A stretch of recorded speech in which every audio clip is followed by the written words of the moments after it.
विघ्नहर्ता श्री गणेश, श्री गणेश, श्री गणेश। बड़े चाव से मीरा नाची, आज कर गिरधर प्रेम श्रृंगार। मीरा नाची, आज पग घुंघरू बांध मीरा नाची, आज पग घुंघरू बांध मीरा नाची, आज नाची खूब चाव संग मीरा नाची राणा जी संग। मैं तो उनकी इच्छा से नाची, और नाचूं भी क्यों ना जब स्वयं गिरधर गोपाल न चाहे। कौन है जो उनकी इच्छा पर नहीं नाच रहा है? हवा पानी सब उनकी इच्छा से बहते हैं, सूर्य चंद्रमा उन्हीं की इच्छा से चमकते हैं, जीवन भी आरंभ उन्हीं की इच्छा से होता है, और सारे संसार में सब उन्हीं की इच्छा से नाच रहे हैं। तो जब अपने गिरधर गोपाल के लिए मीरा नाची तो क्या गलत किया मैंने वचन दिया था अपने गिरधर गोपाल की दृष्टि में जो गलत होगा वो मैं कभी नहीं करूंगी।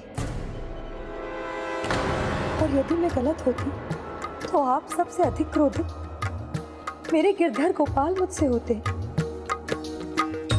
आपने ही कहा था ना कि हमें वो करना चाहिए जिससे परिवार का कल्याण हो, कुल का कल्याण हो, राज्य का कल्याण हो। ये कार्य ऐसे करो जिन पर सबको गर्व हो, जिनसे पूरे परिवार का, कुल का, प्रजा का, पूरे समाज का कल्याण हो। सच्ची भक्ति से अधिक कल्याणकारी कुछ नहीं, ये तो वेद पुराण भी कहते हैं। मैंने अटूट भक्ति की जिससे सबका कल्याण होगा, तो क्या गलत किया मैंने? भाभी साहब, जो बात आपने अभी अभी हमें समझाई है, क्या आपके गिरधर गोपाल आपके ही बनाए हुए समाज को ये बात समझा सकते हैं? क्या आपके गिरधर गोपाल आपके ही बनाए हुए समाज को ये बात समझा सकते हैं? यदि इसका उत्तर हाँ है भाभी साहब, तो हम इसी पर आपके साथ गिरधर गोपाल की सेविका बनने के लिए तैयार हैं।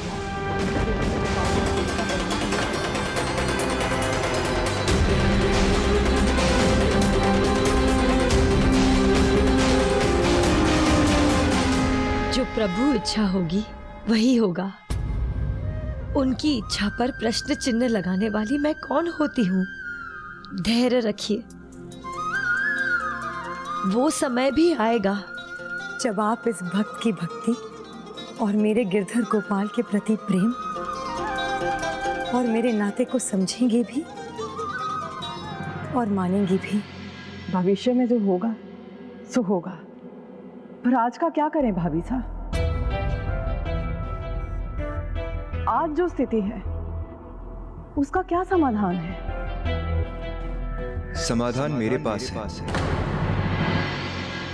उदा बहन साहब, ये सब आप मुझ पर छोड़ दीजिए।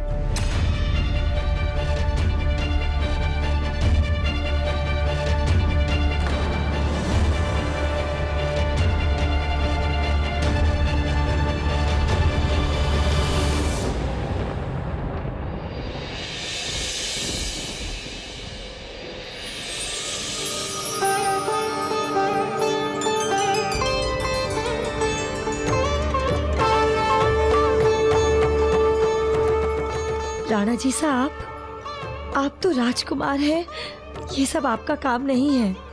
प्रभु के सामने कोई भेदभाव नहीं, ना कोई राजा ना प्रजा। इनकी सेवा का अधिकार सभी को है, लेकिन उनको नहीं जिसने भरी सभा में प्रभु भक्त पर सवाल उठाया हो।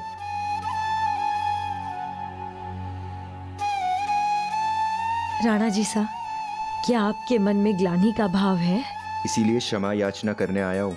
किंतु आपने तो कुछ भी गलत नहीं किया, और वैसे भी क्षमा करने वाली मैं कौन होती हूँ? यदि आपको क्षमा याचना करनी है तो इनसे कीजिए। मुझे क्षमा कीजिए प्रभु। आप कह रहे थे कि आपके पास कोई समाधान है। आप ही ने कहा था ना, मंदिर जाकर आप गिरधर के सामने अपने आप को नाचने से नहीं रोक पाई। मैंने पिताजी से अनुमति मांगी है महल में मंदिर बनवाने की। पिताजी से अनुमति मांगी है महल में मंदिर बनवाने की। मंदिर बनाने भर से समाधान नहीं मिलेगा राणा जी साहब। केवल मंदिर जाने से ना ही कोई भक्त बनता है और ना ही उसे भगवान मिलते हैं। और वैसे भी मंदिर में भी मेरे वही गिरधर गोपाल होंगे जो यहाँ मेरे सामने हैं। और प्रभु दर्शन का सुख तो मुझे यहाँ भी मिल रहा है। मैं तो मंदिर गई थी साधु संतों की संगत के लिए। साधु संतों की संगत? हाँ राणा जी साहब, मेरे सद्गुरु ने मुझसे यही कहा था। साधु संतों की संगत और उनकी सेवा करने से केवल पुण्य ही नहीं मिलता, बल्कि उनकी सेवा सीधे प्रभु तक पहुंचती है। उनकी सेवा करके ही मुझे मेरे गिरधर गोपाल के साक्षात दर्शन हुए थे, और अब उनकी सेवा करने से मेरे गिरधर गोपाल मुझे दर्शन ही नहीं, अपने साथ स्वयं लेने आएंगे। अपने साथ स्वयं लेने आएंगे। हमें भी अपने माता पिता से साधु संतों की सेवा की सीख मिली है।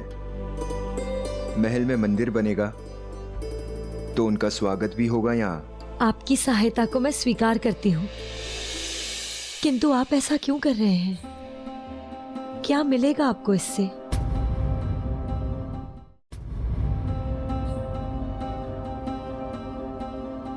अच्छा, मैं आपसे एक निवेदन करना चाहती हूँ। क्या? आप मानेंगे? मुझे पता तो हो क्या बात के लिए हाँ कहनी है।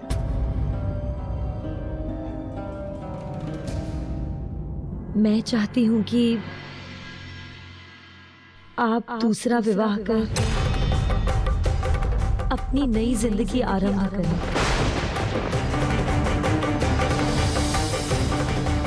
बस मीराबाई साहब, ये आप क्या कह रही है? वही राणा जी साहब जो आपके लिए अच्छा रहेगा। नहीं मीराबाई साहब, भगवान ने आपका साथ देकर मुझे सत्कर्म करने का मौका दिया है। भला मेरे लिए इससे अच्छा क्या हो सकता है? पर इस सब से क्या पाएंगे आप? भक्तों की सेवा का फल। आपकी भक्ति में साथ देकर मैं गिरधर गोपाल के और निकट आ जाऊं, प्रभु के साथ अलौकिक बंधन में बन जाऊं। मैं ये चाहता हूं।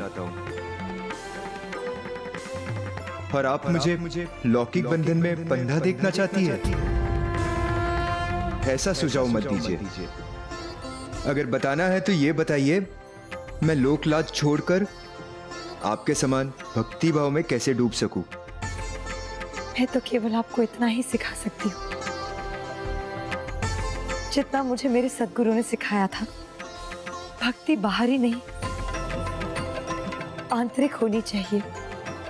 मन के भीतर भक्ति का बीज बोकर उसे श्रद्धा और आस्था के जल से जितना सींचेंगे, उतना ही हम प्रभु के निकट हो पाएंगे। प्रभु को निरंतर पाने की इच्छा को अपने मन में लौ की तरह जलाकर रखना चाहिए। बस मैं वही करती हूँ, सदा अपने प्रभु की भक्ति में ही खोई रहती हूँ। किंतु उनके किस रूप में खोकर मैं उन्हें पाऊं? भगवान को जैसा आप देखते हैं, साकार रूप में या निराकार रूप में, उसी रूप में आप उनकी भक्ति भी कर सकते हैं। प्रभु तो सहगुण और निर्गुण दोनों रूप में मौजूद हैं। सगुण और निर्गुण अर्थात? सगुण भक्ति जैसे मेरी भक्ति, मैंने गिरधर गोपाल के इस रूप को ही अपना भगवान माना है, इसी में इनकी भक्ति की। पर मैं जानती भी हूं और मानती भी कि मेरे गिरधर गोपाल तो केवल ब्रह्मांड में ही नहीं, मेरे हृदय के, मेरे कण कण में है।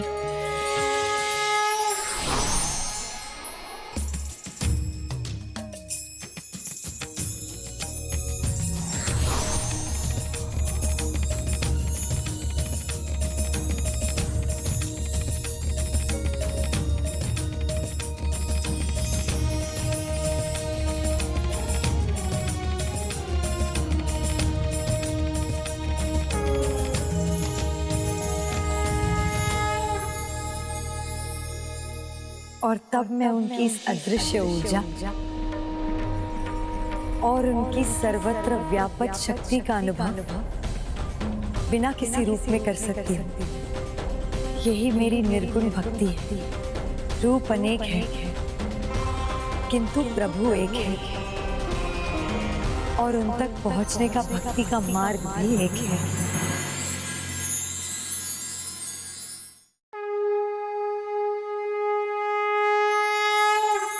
यह भी मुझे मेरे साधु संतों ने ही सिखाया था। जो प्रभु निराकार है वही निराकार परमात्मा है।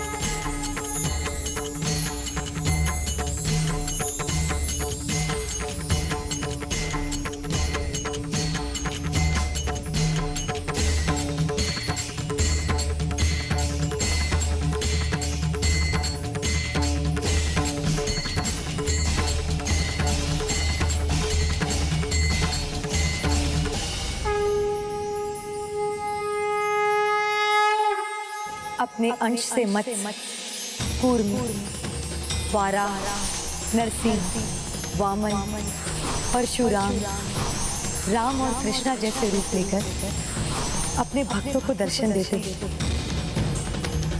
ईश्वर के सभी रूप जो दिखाई देते हैं, जिनका आकार है वही उनका साकार रूप है।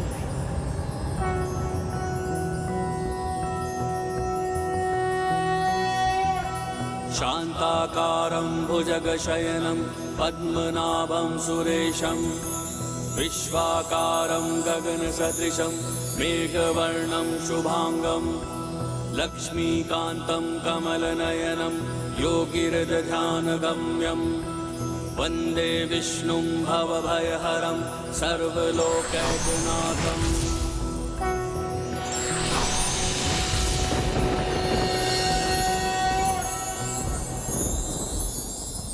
कुंभ में जल या जल में कुंभ, बस इतना ही अंतर है सहगुण और निर्गुण में। आकार सहगुण है और कण कण में व्याप्त निर्गुण। अर्थात हमारी भक्ति सहगुण साकार से निर्गुण निराकार को प्राप्त करने की ही यात्रा है, जिसका आरंभ जीवन है और अंत मोक्ष।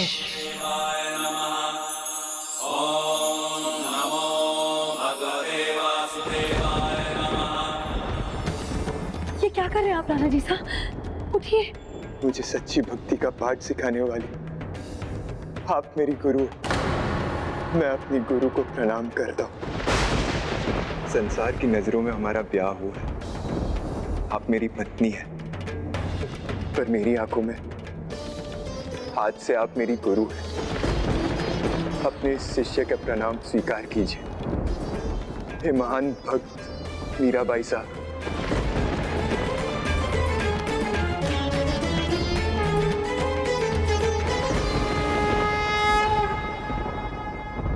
भोजराज ने मीराबाई को अपना गुरु मान लिया। आश्चर्य। प्रेरकः सूचकश्वैव वाचको दर्शकस्तथा शिक्षको बोधकश्चैव षडेते गुरुवः स्मृताः। अर्थात प्रेरणा देने वाले, सत्य बताकर सद्मार्ग दिखाने वाले गुरु के ही समान होते हैं।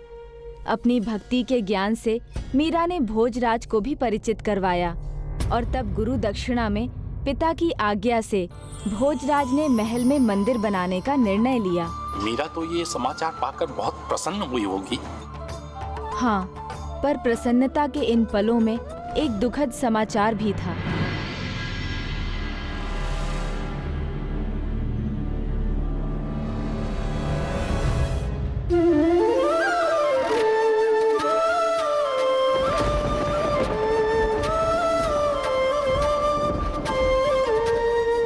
प्रभु आज ये क्या हो रहा है? मेरे मन में कोई शब्द आ रहे हैं और ना ही मेरे हाथ चल रहे हैं और ये कागज भी उड़ रहे हैं। क्या ये आपका कोई संदेश है? क्या कोई बात है जो आप मुझसे कहना चाहते हैं? मीराबाई साहब, मीराबाई साहब, पिताजी ने मंदिर निर्माण की अनुमति दे दी है। मैं कल ही काम शुरू करवा दूंगा। ये तो बहुत अच्छी बात है। अब मैं यहाँ सारे आने वाले साधु संतों की सेवा कर सकूंगी। जी, उनके आशीर्वाद से आप अपने गिद्दर गोपाल के और निकट आ पाएगी। मेरे गिरधर गोपाल के निकट पहुंचना, इसका अर्थ है सारे सांसारिक बंधनों से अपने आप को दूर करना।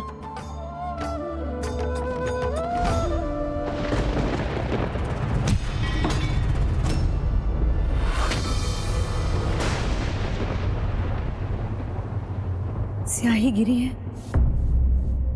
इसका मतलब अच्छी खबर के साथ कोई बुरी खबर भी मिलने वाली है। बुरी खबर? भाभी साहब,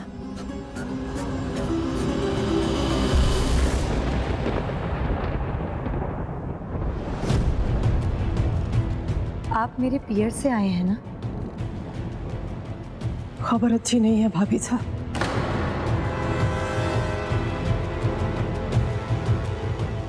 तो क्या माँ? आपकी माँ साहब अब नहीं रही।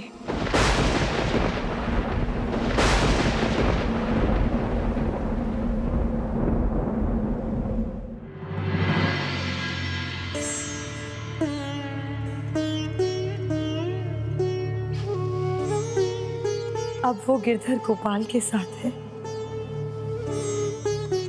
उनकी शरण में। उन्हीं के अंतिम दर्शन के लिए आपको बुलावा भेजा है आपके पिताजी सारे।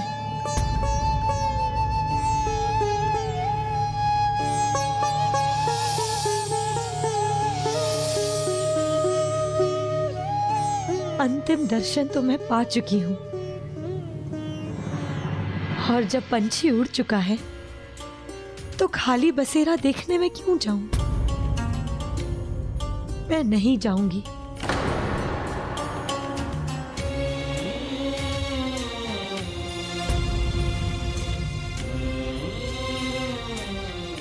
भाई साहब, भाभी साहब ने ऐसा कहा क्योंकि इन्हें धक्का लगा है या फिर इन्हें अपनी माँ से भी लगाव नहीं है?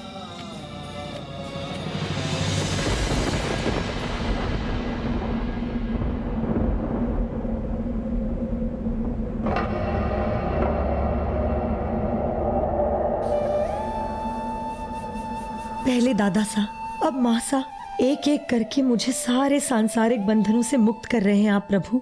तो क्या अब हमारे मिलन का समय निकट आ रहा है?